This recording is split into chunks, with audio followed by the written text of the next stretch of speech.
please waive your grades. A brave will fight for you. If you don't gain, they fight in vain. Show them what you can do. Show.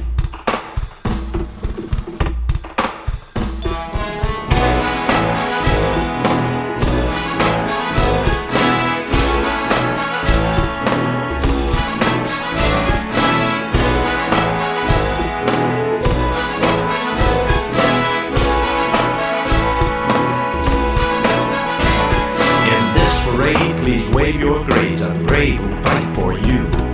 If you don't gain, they fight in vain. Show them what you can do. Show.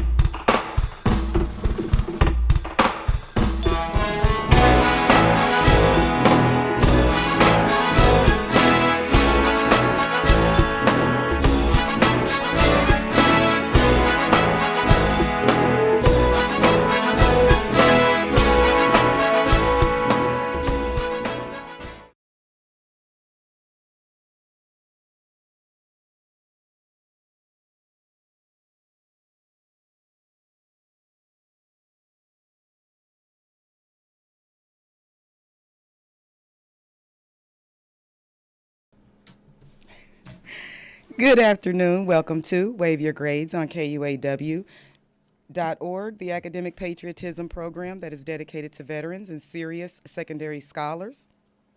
Today, Carl is going to open with Carl's commentary on academic patriotism. I am your announcer, KUAW Wilson. Now here is your civilian urban educator, host, Carl Boyd. Thank you so very much. This is a very special program today, and we are going to devote the program to Commander and Commander. I have the privilege as a civilian because my oldest brother, Herbert William Boyd Jr., served in Korea. He was a Marine from 1952 until 1955, an active duty Marine. He remained a Marine forever. But because of his service, even though I am a civilian, I get the opportunity to be a part of the Veterans VFW Auxiliary Post 8100 in Grandview, Missouri. And we have the honor today on Waive Your Grades of having Commander Jarena Floyd, Post 8100 Grandview, past Commander Gerald Caldwell, Post 8100 Grandview. Thank both of you for being here, and welcome to Waive Your Grades. Thank you. Thank you. Now, there is a segment of the program that I generally reserve for the end of the program. It is referred to as Carl's commentary on academic patriotism because we are asking American students to strive for excellence in honor of our troops. Okay. And,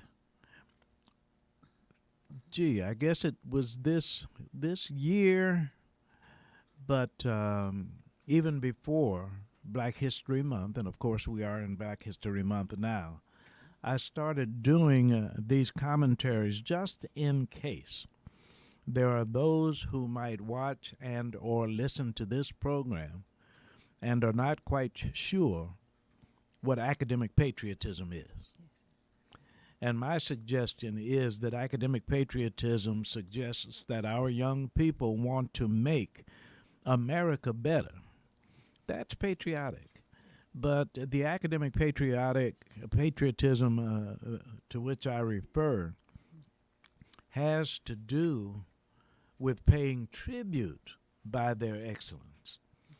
This program has been on for a while now. KUAW Wilson is our announcer, producer, engineer, but it was just this year that I placed this segment at the end of the program. We are so honored with our commanders from VFW Post 8100 Grandview, Missouri, that KUAW Wilson, our announcer, announced my doing Carl's commentary on academic patriotism at the beginning so that we can devote the entire program to you, our very special guests. And KUAW This is today's February 11th, 2023, Academic Patriotism Commentary. KUAW's commentary on academic patriotism, Saturday, February 11th, 2023. Why was Dr. King a patriot? Because when he spoke of having a dream, it was inclusive, dreaming the best for all citizens of the United States. Carrying on those sentiments in preparation to run for President of the United States, remember Barack Obama, now former President Barack Obama, when he said, quote, "We are not red states or blue states, we are the United States," unquote. Dr. King did not ask us to leave our country. He worked to leave our country better than he found it. He believed positive change could take place when he stopped riding buses in Montgomery, Alabama, when he slept in the slums of the west side of Chicago, Illinois. Yes, when he demonstrated with garage workers in Memphis, Tennessee. Not to speak of the August 28, 1963 march on Washington, D.C. And I have concluded many a presentation quoting from the Reverend Dr. Martin Luther King Jr.'s July 10, 1966 presentation at Soldiers Field in Chicago, Illinois. And when he spoke to us, I was there. And as a matter of fact, it was very interesting because more than 1,000 young people accompanied Dr. King, and they were the Blackstone Rangers youth gang on the south side of Chicago in 1966, who were trusted to march with Dr. King. These were his words then, and this is how he concluded his speech. We are challenged on every hand to achieve excellence in our life's work. Not all are called to professional fields, and even fewer rise to the heights of genius in the arts and sciences. Some are called to be laborers in our factories, fields, and streets, but no work is insignificant. If a man is called to be a street sweeper, let him sweep streets like Michelangelo painted pictures, like Beethoven composed music, like Shakespeare wrote poetry. Let him sweep streets so well that all the hosts of heaven and earth will pause to say, "Here lived a great street sweeper who did his job well."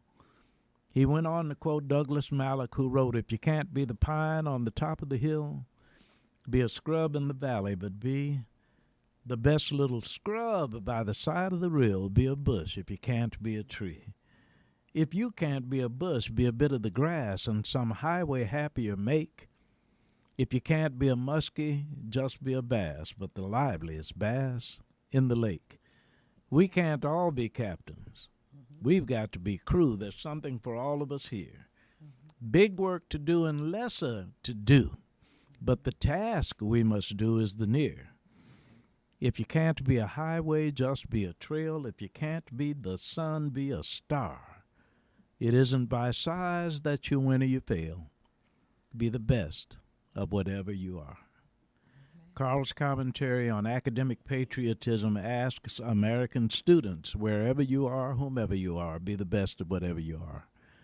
Thank you for DeQuay giving me that opportunity at the top of the program, because I now have this opportunity to hand over the program to our very special guests.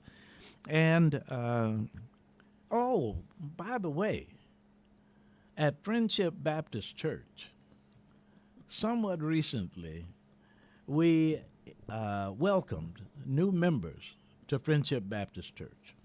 So we are going to ask our very special guests to give a wider introduction of themselves, and in that introduction, let us all know what that has to do with friendship. And so our dear friend, Commander Jarena Floyd, tell us a little more than I've told.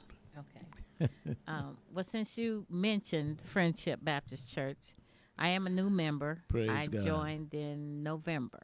So, um, and I've started getting active. I was a member of the senior adult ministry back in 2018. So I've known a few of the church members from the senior adult ministry, Wow. and I've recently joined the choir.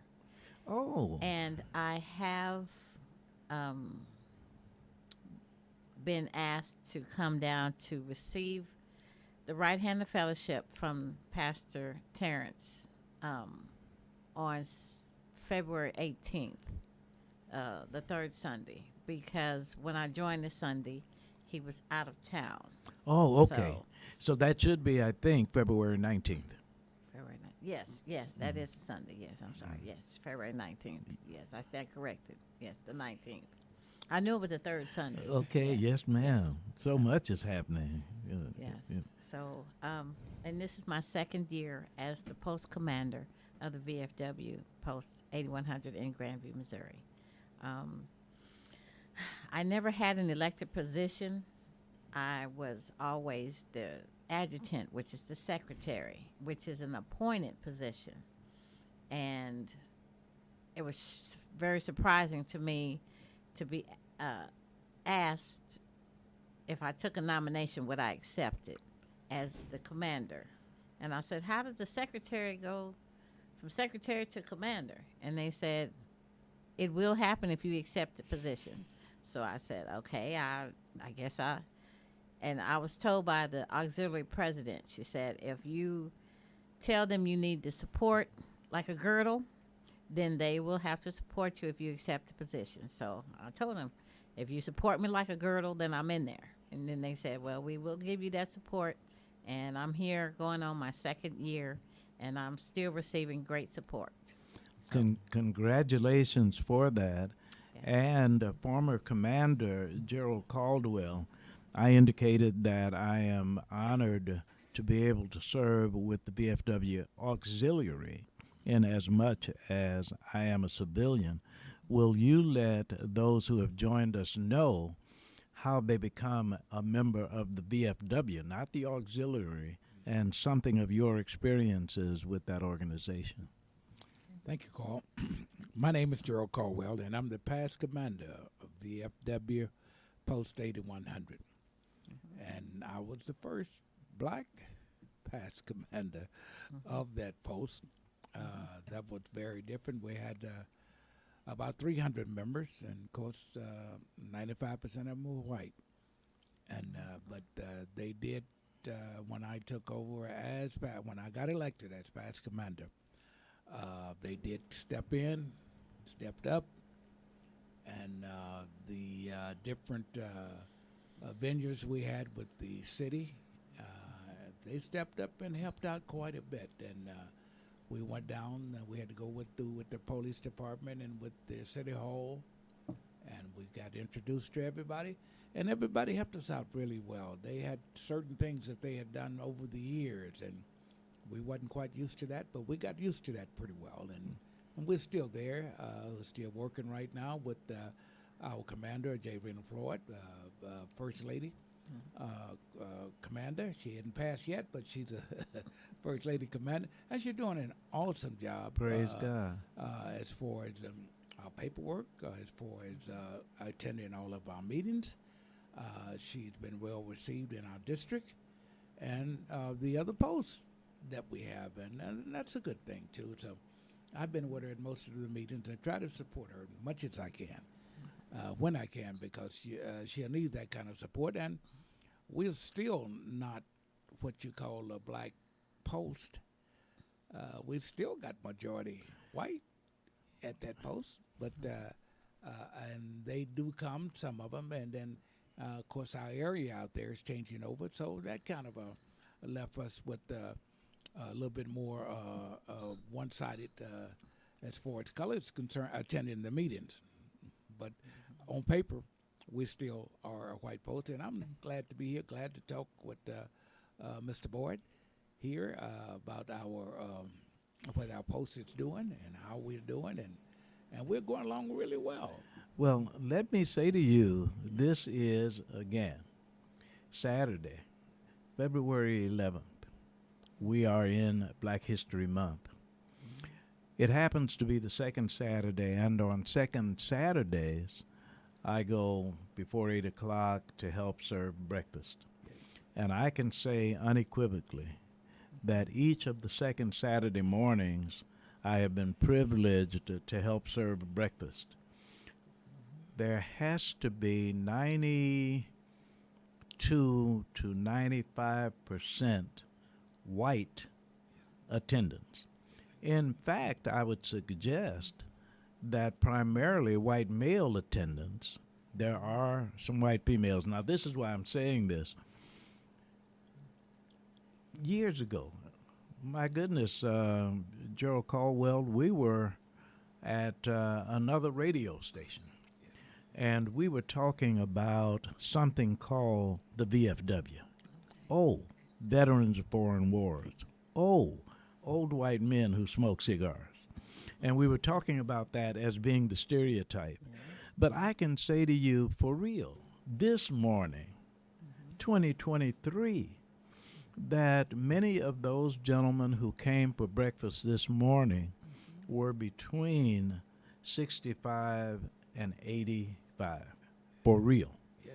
Now, the reason I say that as it pertains to being contemporary this morning, 2023, is because first, African American post commander, first African American female post commander, and yet it looks like there is still activism where white and black and others are concerned.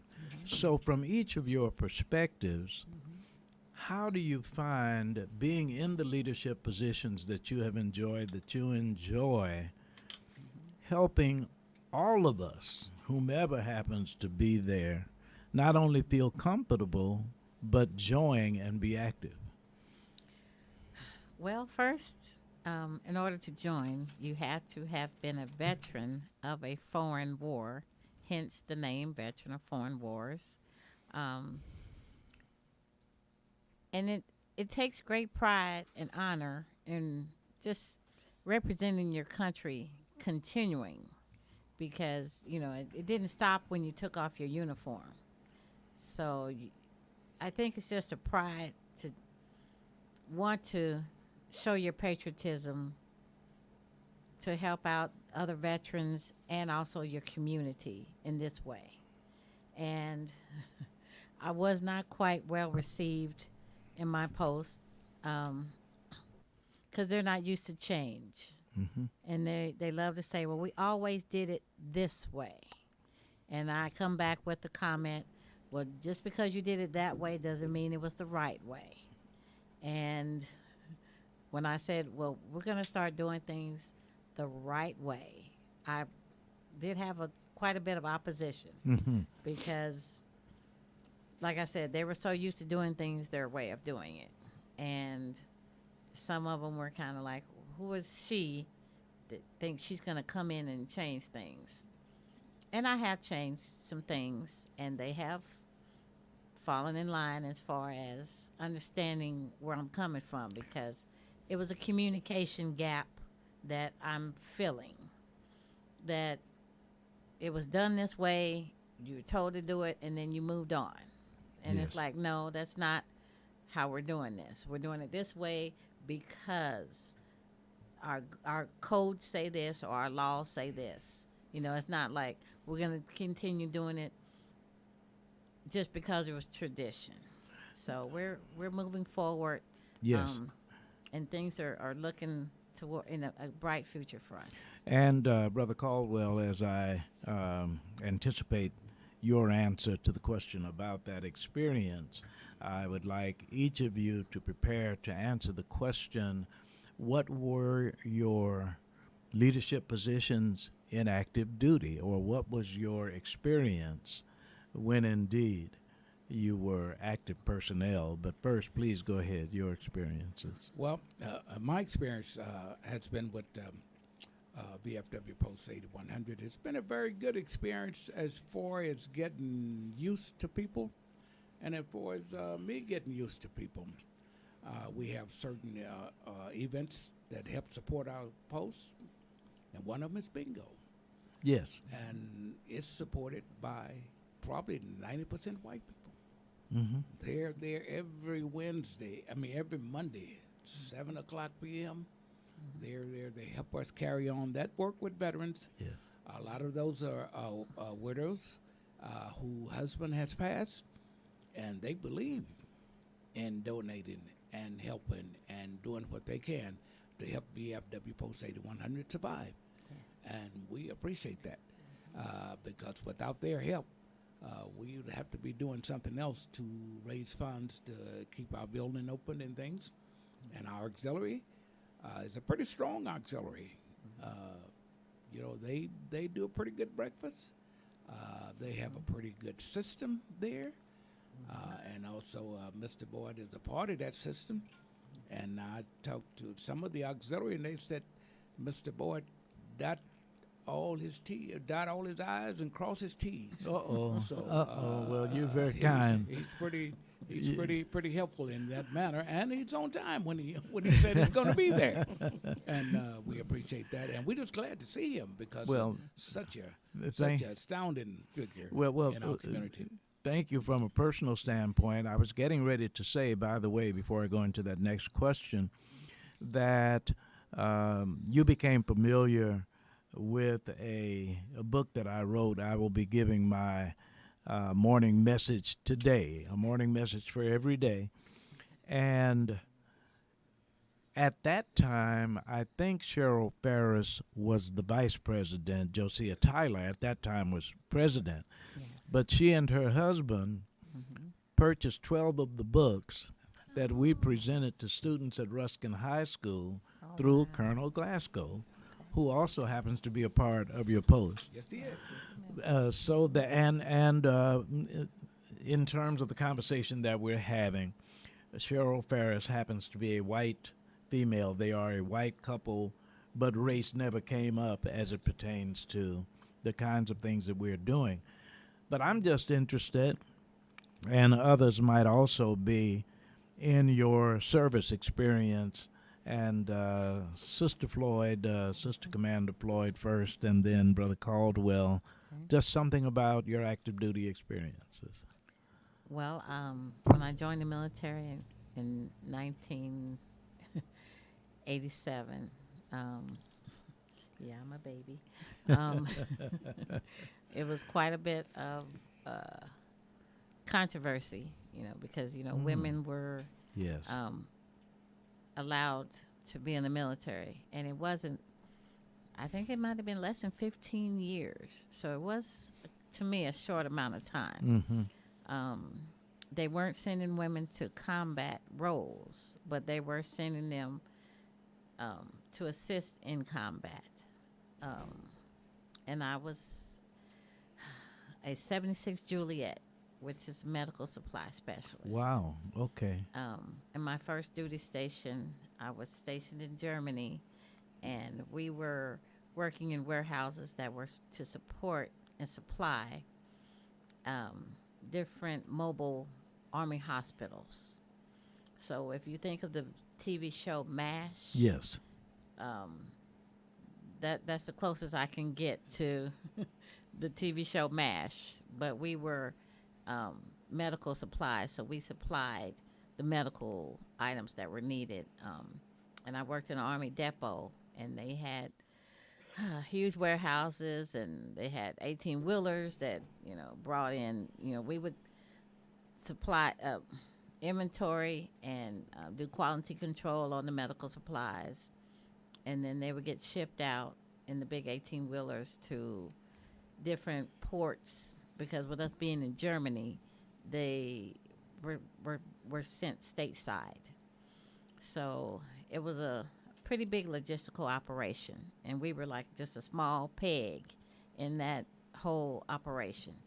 And then when I got married and came stateside, my husband was a mechanic for the Army, and with him being a mechanic, he could go just about anywhere. But he had orders to go to Fort Riley.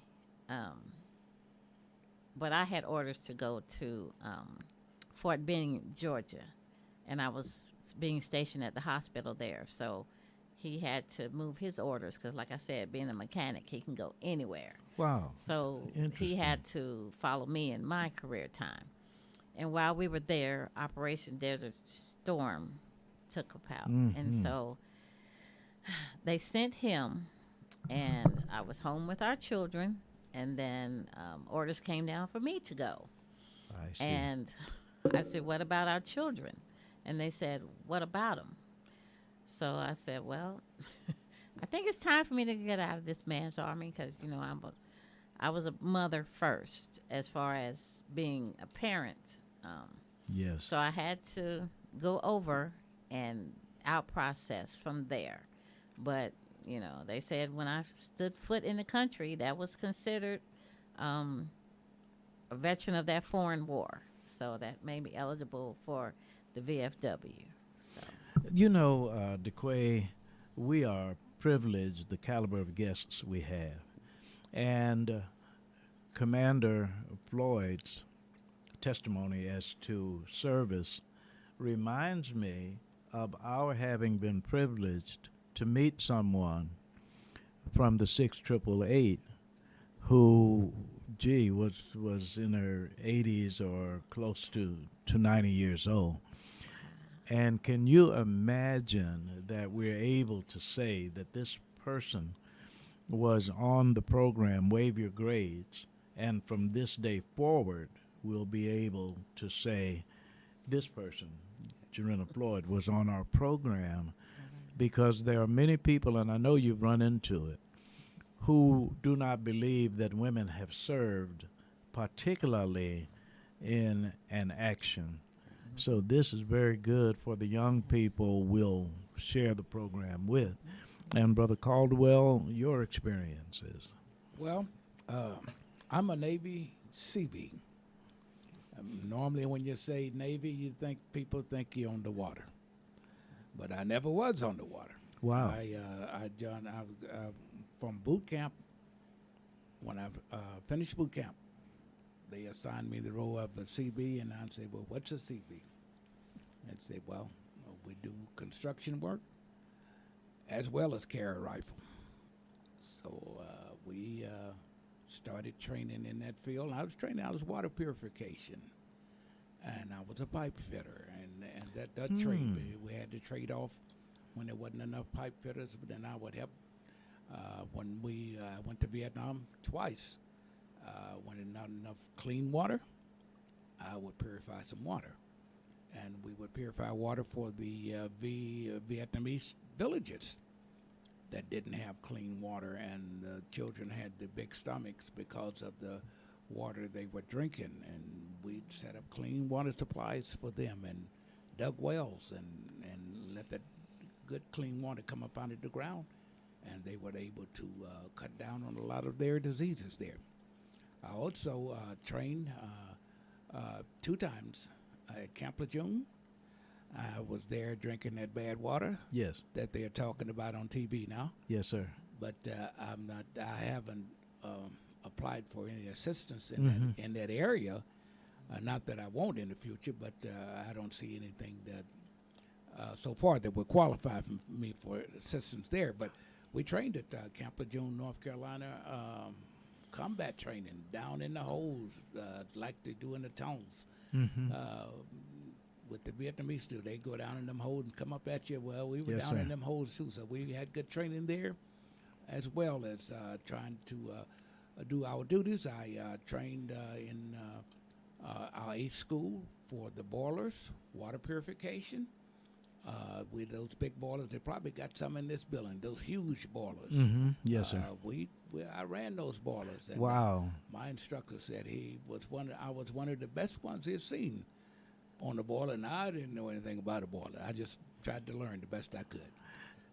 So we did do that, and we were pretty much satisfied. Of course, we went to Vietnam. There's no more boilers over there. But the water situation is critical there. So Yes, and indeed. And I even would clean the seawater. I would make seawater fresh water. And, Now this is so very interesting to me. And by the way, DeQuay, please join in. I do But- have a question for either one or both of you. You can both answer, or one of you can choose to answer. Thinking about based on the earlier conversation, the lack of diversity in your organization, and us knowing that blacks have been inclined to serve militarily even as far back as the American Revolution.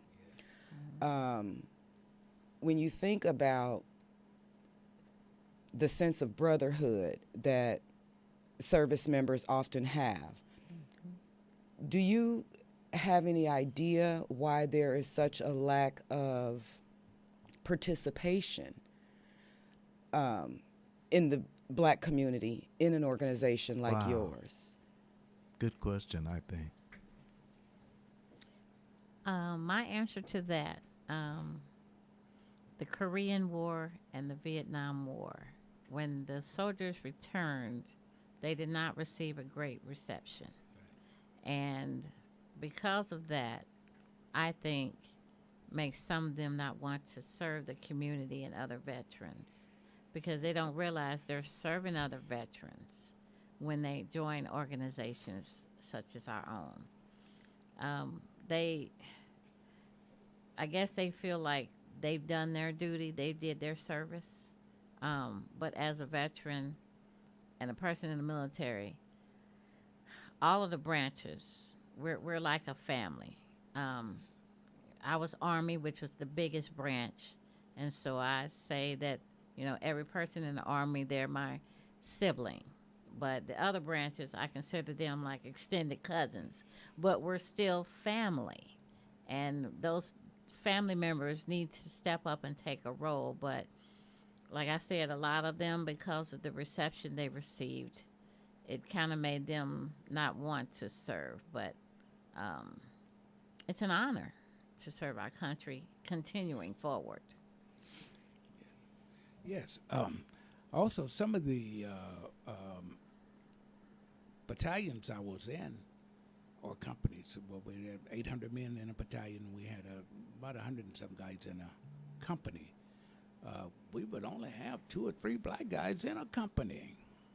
I mean, that's a major deal, but we got along. Everybody had an M16, and you never hear of anybody shooting anybody. You never hear of anybody doing the wrong thing there when everybody's carrying an M16. And I was really shocked at that. And all of it, we walked around all day with live rounds in there.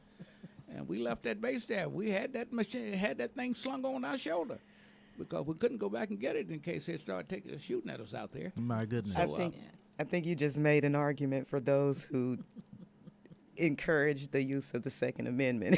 You have everyone walking around with a gun, you might not hear about so much bad happening in the street. Now, let me just say, in terms of one of the things that did come up, Camp Lejeune, and I think, DeQuay, I can in one sense speak for both of us when we say, as civilians, if you were indeed to pursue taking advantage of what is going on now as it relates to Camp Lejeune, not only would we not feel badly about your doing that, but there's an expectation that you should. Yeah, absolutely. That you have a right to do that. So I would certainly suggest don't hesitate. Now, the Post has opportunities for those people about whom DeQuay speaks, younger, for instance, younger veterans and that diversity. How does one become a part of BFW Post 8100 in Grandview? And what contact should they make? Okay. Well, they could come out to our post. Really, they could give us a call.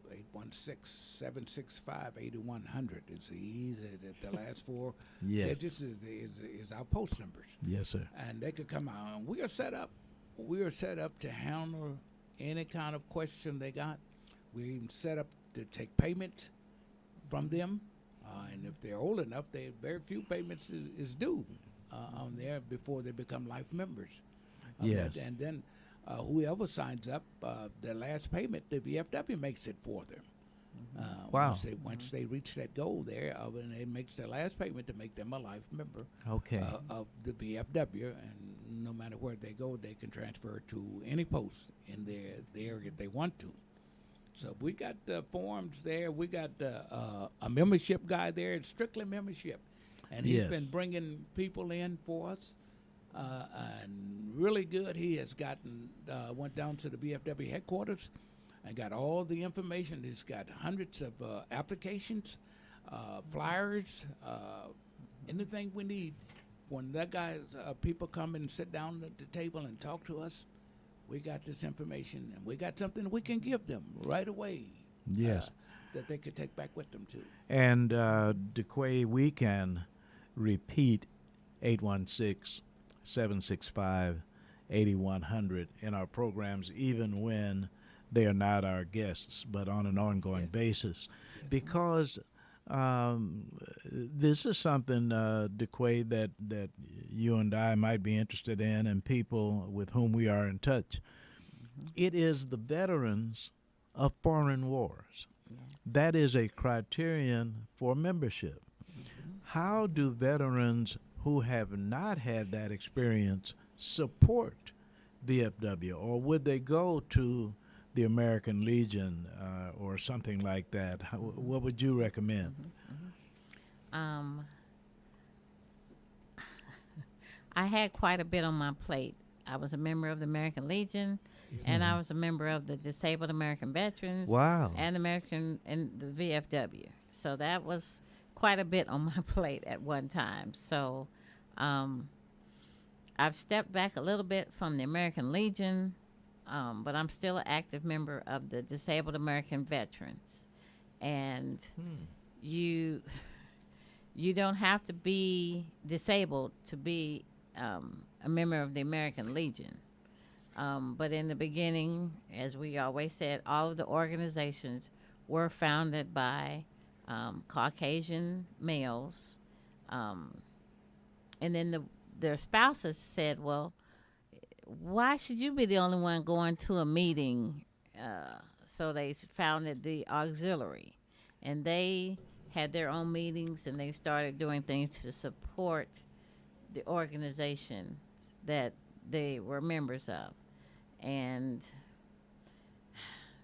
I think it's just, in my opinion, my God's given right. If God put me on this earth to serve as a soldier, then I just want to continue this service while I'm able.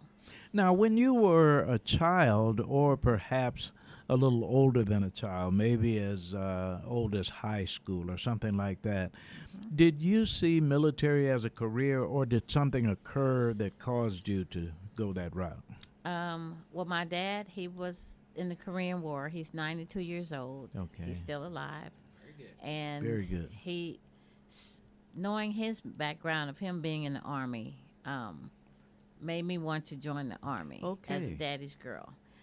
Now, my two older brothers, my oldest brother, he joined the Marine Reserves because my mama wouldn't let him leave. So, but my brother, the baby boy, he went active Air Force, and he did 29 years.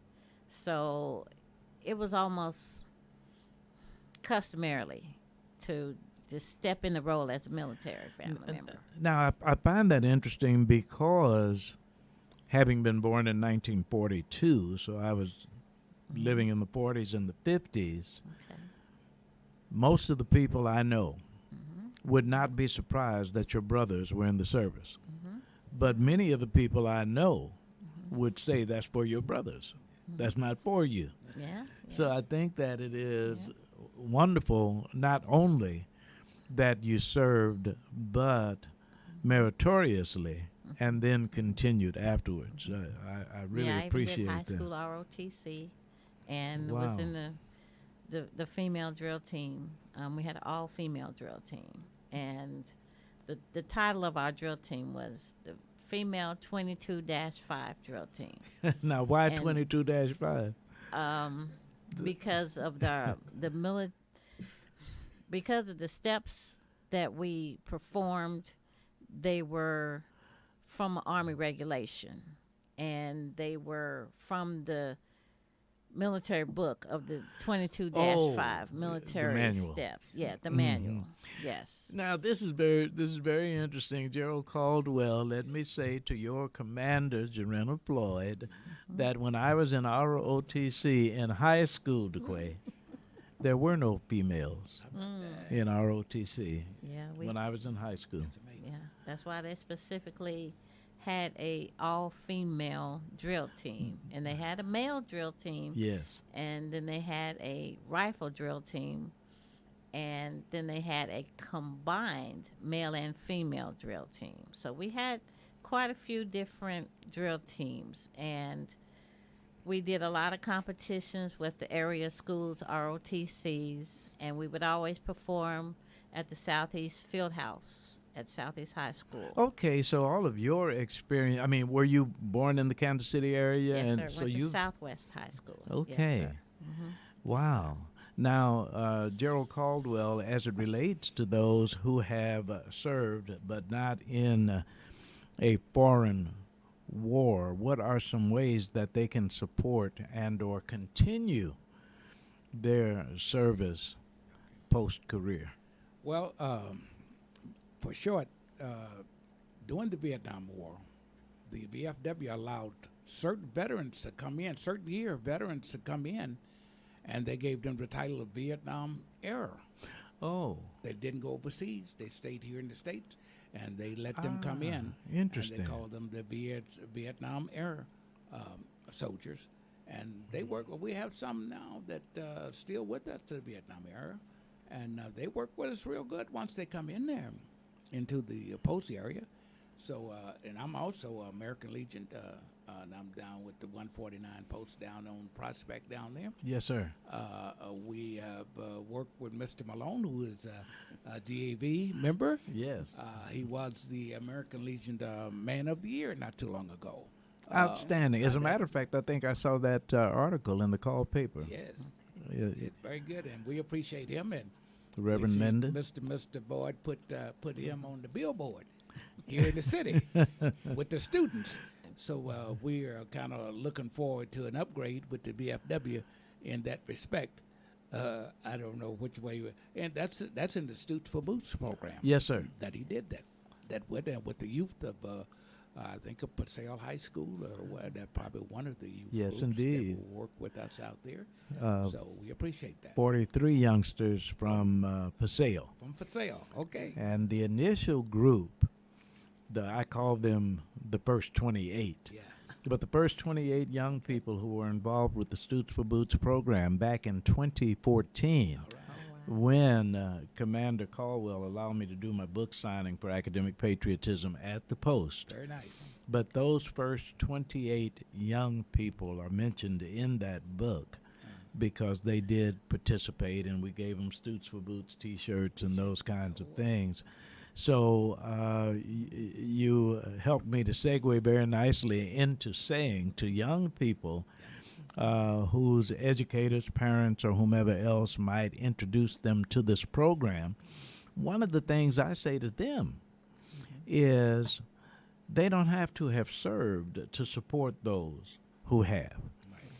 And maybe the two of you can speak to how you feel when you meet young people, whatever their diversity. But we are celebrating Black History Month, and when you see black young people in school doing their best, what would you say to them as to how you feel as a veteran when they're doing the best they can?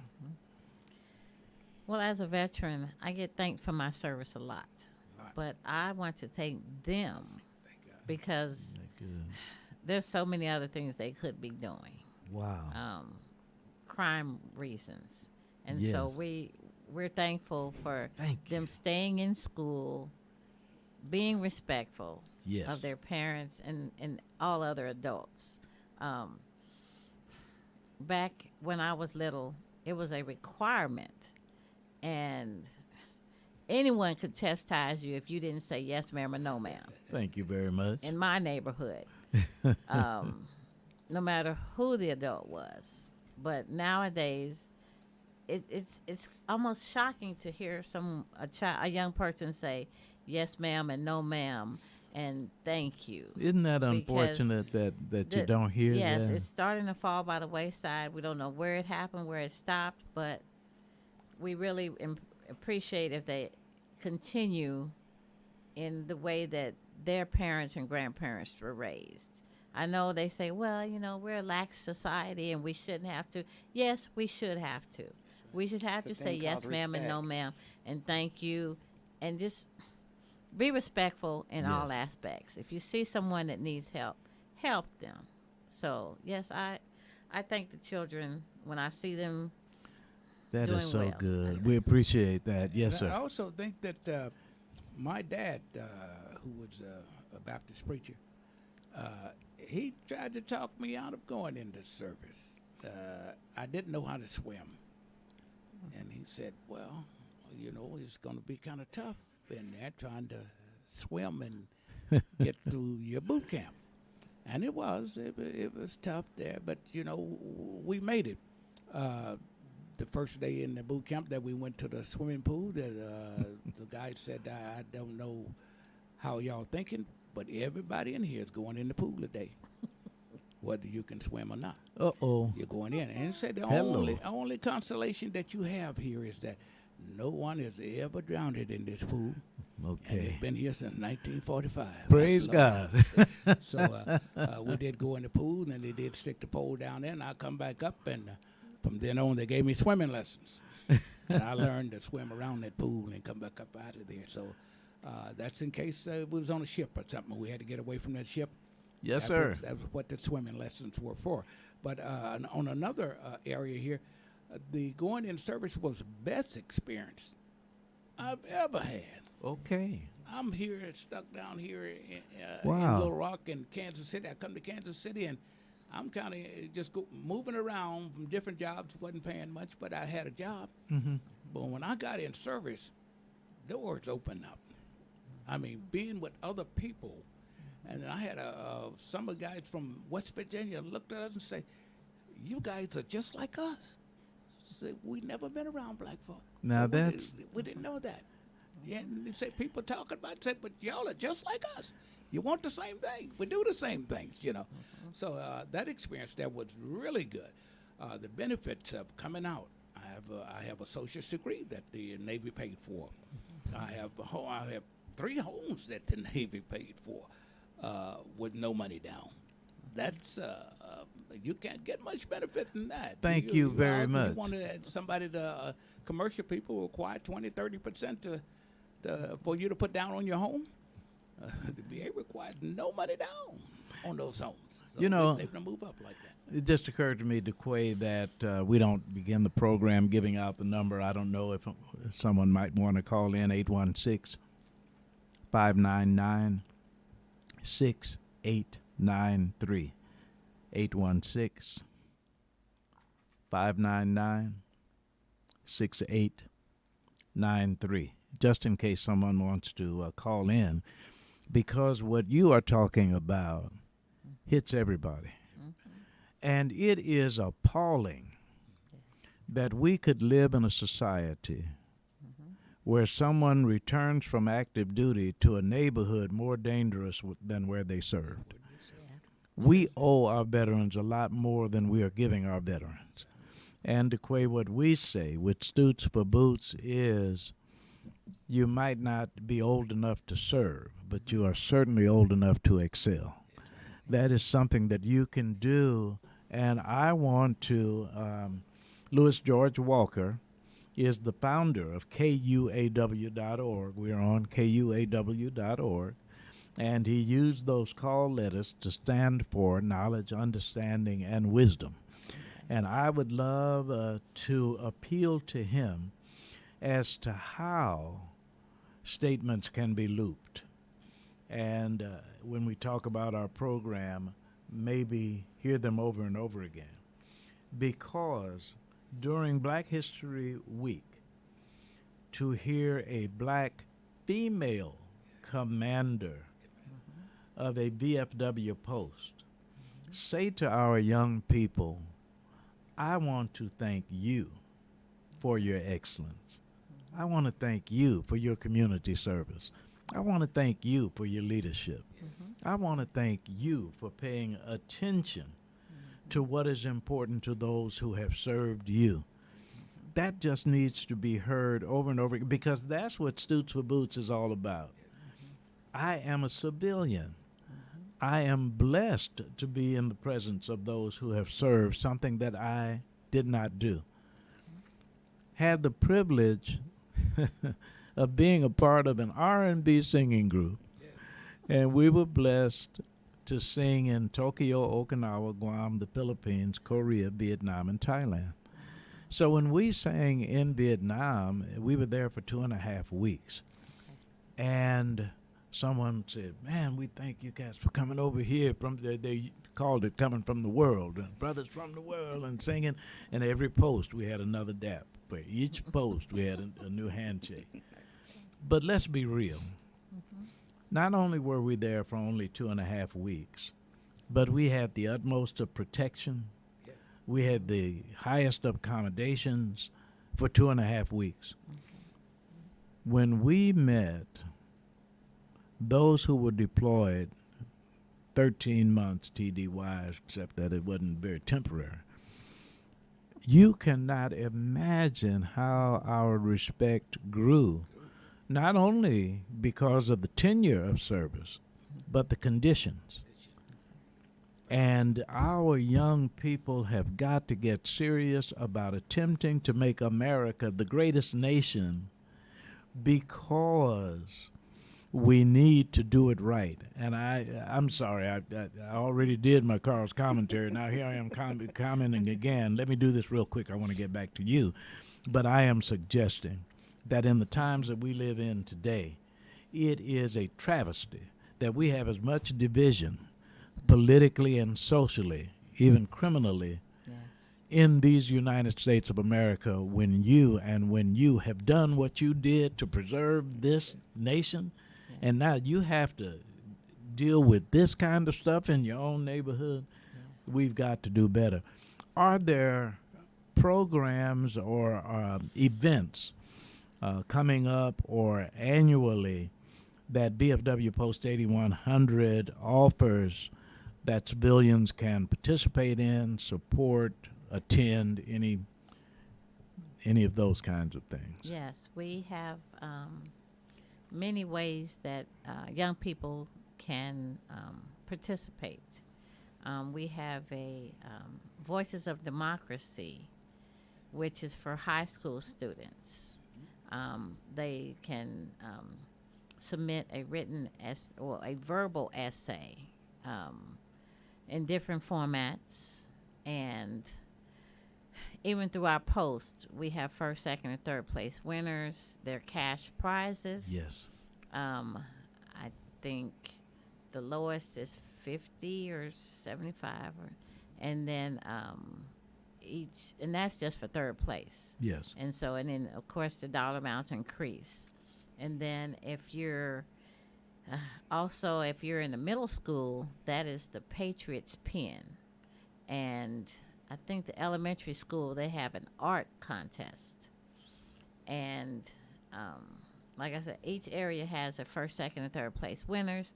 And then you go from our post level, and there's 9 posts in a district. Then you go to district level.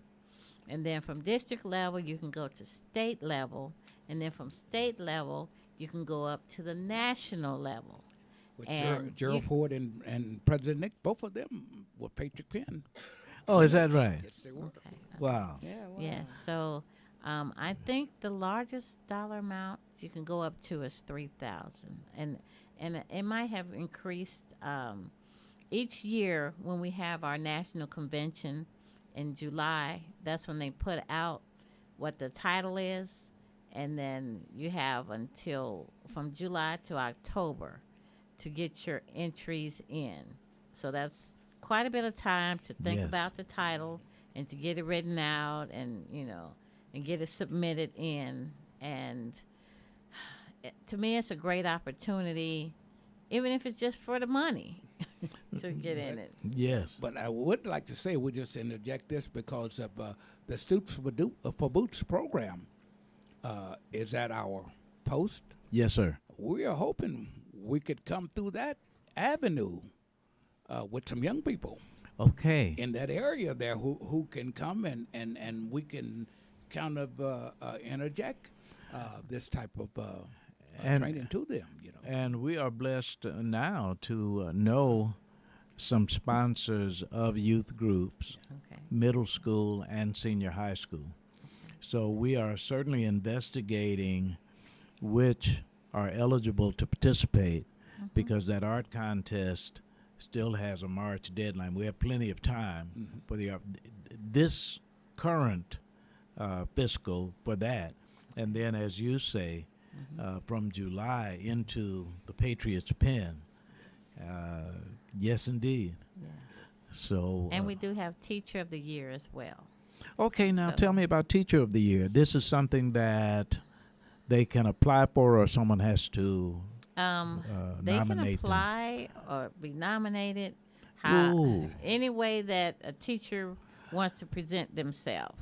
This is and it good. is it's not necessarily an essay for the teachers, but there's a form that has questions that ask the teacher, like one question: what patriotic things do you do in your classroom for your students to Now, support patriotism?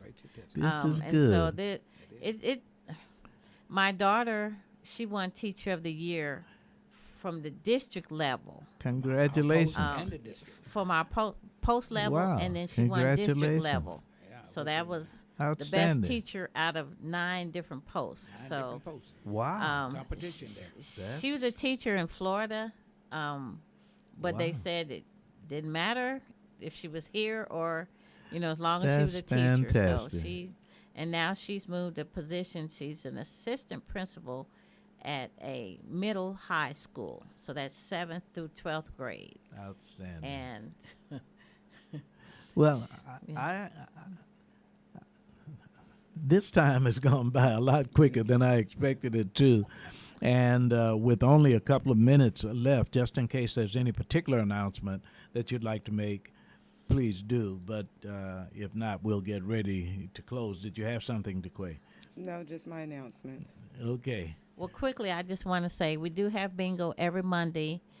We do serve a meal before bingo, starting at 4:30, and bingo does start at 7:00 p.m. And we do have breakfast there, second and fourth Saturdays from 8:30 to 10:30. Thank you. And our bingo supports our veterans. That's what it's for. We don't have a bank Okay. account on that. It supports our veterans. Thank you. That come and need help, and we just helped one last week to come Wow. needing some help, and we passed the check on That over. is so good, and these are some serious bingo players. Yes. I mean, that's outstanding. In behalf of Wave Your Grades, let me say to Commander Jorena Floyd and fellow church member, thank you so much for being with us today. Thank you. And Thank you very much. past Commander Gerald Caldwell and board member of Students for Boots, we thank you so much for being here this afternoon. And yes, sir, we will turn it over to DeQuay Wilson. Well, Wave Your Grade students, you can win a monetary award from our sponsoring organization, Students for Boots.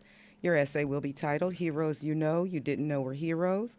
Your content will identify any veteran at your school, regardless of position. If your essay is chosen and submitted by an adult who gives you permission to read it on this Wave Your Grades program, you will be awarded a monetary prize.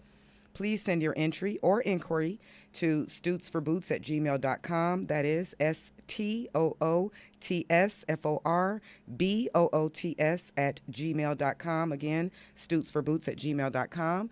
Now I would like to thank you for joining us on your Wave Your Grades, Stoots for Boots program. We come to you live every Saturday from 1 to 2 at the W.E.B. Du Bois Learning Center right here in Kansas City, Missouri. I am your announcer, DeQuay Wilson. Now, our host, Carl Boyd, will close with his daily message for students in honor of veterans from his book, Morning Messages. Thank you so very, very much, DeQuay Wilson. To students across the USA, your Stoots for Boots message for this day, February 11. You dress for your success, and they dress for your success. February 11th, you dress for your success, and they dress for your success. My name is Carl Boyd, thanking Jarena Floyd, Gerald Caldwell, Commanders, VFW Post 8100. Thank you to Quay Wilson, Gracious God, and Wonderful Wanda. I'm on my way home.